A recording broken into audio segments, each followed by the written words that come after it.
Picture this.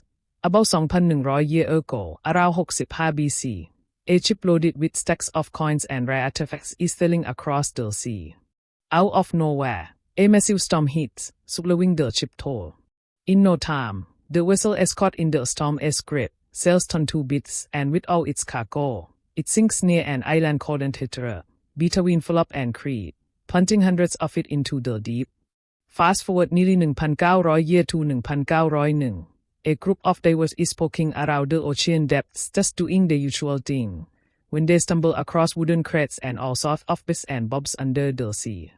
They start hauling up the treasure, bronze statues, pottery, jewelry, amphorae, you name it.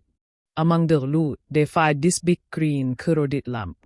The divers reckon it is just some random bronze junk, nothing special, and it gets chucked aside with the least props. Everything is carefully preserved, but this green lump, bottom of the pile. A few months later, though, that lump cracks open, and out pops a small device. You can see it on your screen now.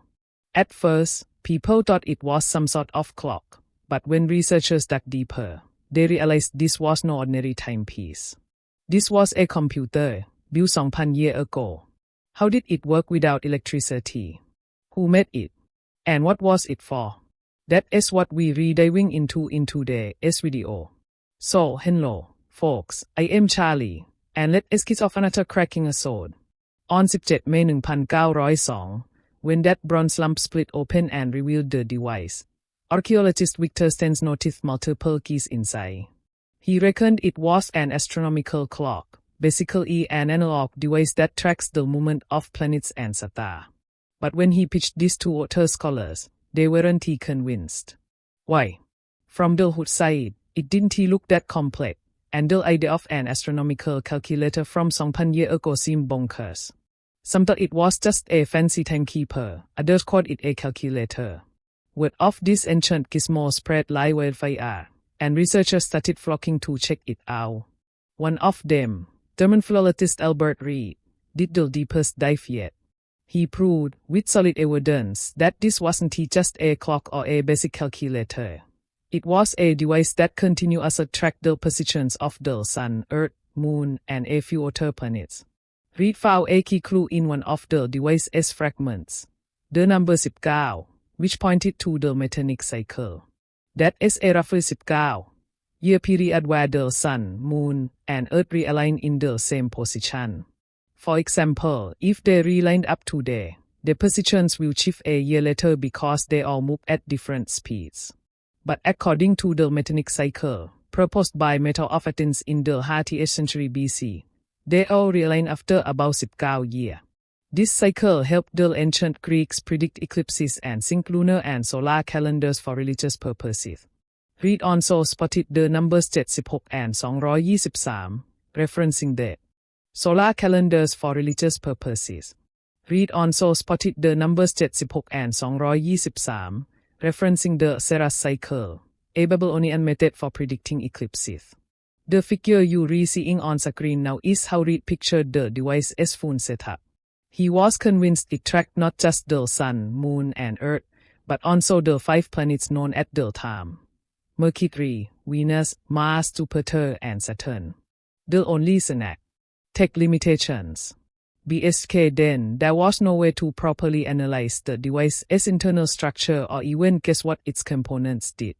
Without enough evidence, Reed's theory couldn't be fully proven, but his work laid a solid foundation tying the device to ancient astronomy. It was extraordinary for its time, but sadly, global politics got in the way.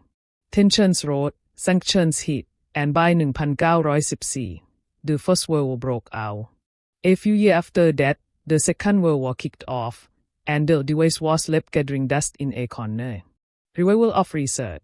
After both world wars ended, in 1958, British physicist Derek Price stumbled across old research papers about the device. A top professor at Yale, Derek had access to cracking resources and a burning passion to unravel this machine's secrets. His only enemy: time. Over the year, the device had been handled so much it was falling apart, breaking into 82 fragments. Figuring out which piece went where was a nightmare. But Derek wasn't alone. In 1971, researchers Carolobos and Emily Carlos used X-ray and TMRA imaging to peer inside the mechanism. They found 30 swing keys that could still function. More importantly, they counted the grooves in each key. More grooves meant slower rotation, which helped identify what each key did. In 1974, Derek published a paper called Keys from the Greeks, building on Lobos and Carlos' work. Sadly, before he could dig deeper, his health took a turn, and he passed away in 1983. By then, he refined a model of the device tracking the Sun, Moon, and Earth, but he didn't have much on the other planets. That is when Michael Wright, a mechanical engineer at the London Science Museum, took over. His key knowledge was top-notch, and he built a model of the entire mechanism using X-ray data. To understand the rest, you need to know how the ancient Greeks saw the cosmos. The model had the Earth at the center, with the Sun, Moon, and planets revolving around it. The word planet even comes from the Greek planets, meaning wanderer. From the 1990s to the early 21st century, research ramped up. With 2D and 3D X-ray machines, researchers rearranged the keys and reconstructed the device's outer body. The image you're seeing now shows its internal and external structure. That circular disc in the middle, that is Earth, thought to be the center of the solar system BSK then. By turning a side handle, the keys would spin, predicting planetary positions. Since all the keys were linked, one turn would move all the dials, each set to rotate at different speeds based on the planet's relative motions. It is a bit like a clock. The second hand moves, then the minute hand, and eventually the hour hand. That is why this is called the world's oldest computer. But you might be thinking, no screen, no digital input. How is it a computer? Well, a computer is anything that takes an input, processes it, and gives an output. There are two types, digital, like your phone or laptop, reading binary data, and analog, using keys and mechanical data. Think of a speedometer. It uses keys to measure your bike's tire rotation and calculate speed. Same deal here. When the operator turned the handle, the keys moved, and the dials shifted to show planetary positions. The outer markings helped the operator figure out what cosmic event or date they were looking at. This device wasn't just for eclipse predictions, it was big in astrology too. The Greeks were mad about horoscopes and zodiac signs, just like some folks in the UK today. Say you were born on 16 August 2005, and it is now 2 November 2024. Calculating the planetary positions for your birth date manually is a rife.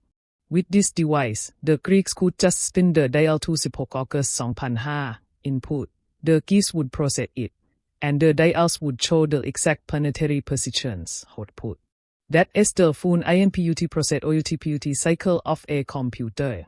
In 2005, better scans decoded more of the device's inscriptions. The front had instructions for operating it, while the BSK had a detailed manual, including cyclical numbers like 19 and 76, tied to the Metonic and Serra cycles. A 2016 study by MDJ went further, building a physical working model and using computer programming to test its predictions. Shockingly, the cosmic data it churned out was early on, with zero errors achieved without fancy telescopes or modern tech. But is this the end of the story? Not quite. Archimedes, born 200 years before the ship sank, supposedly had a similar device that could accurately map the solar system.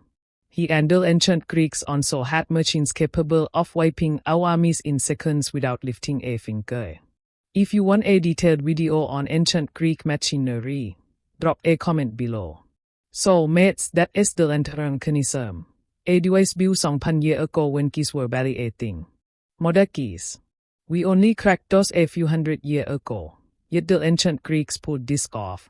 It shows our past isn't as simple as we think. You see similar might be or the WNG stuff in ancient British history too, like Stonehenge, as astronomical alignments. I hope you learned something new. If you did, keep this video a like and share it with your mates. If you're new here, hit subscribe and ring that notification bell.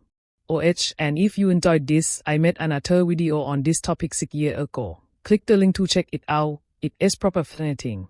Catch you in the next episode. Cheers.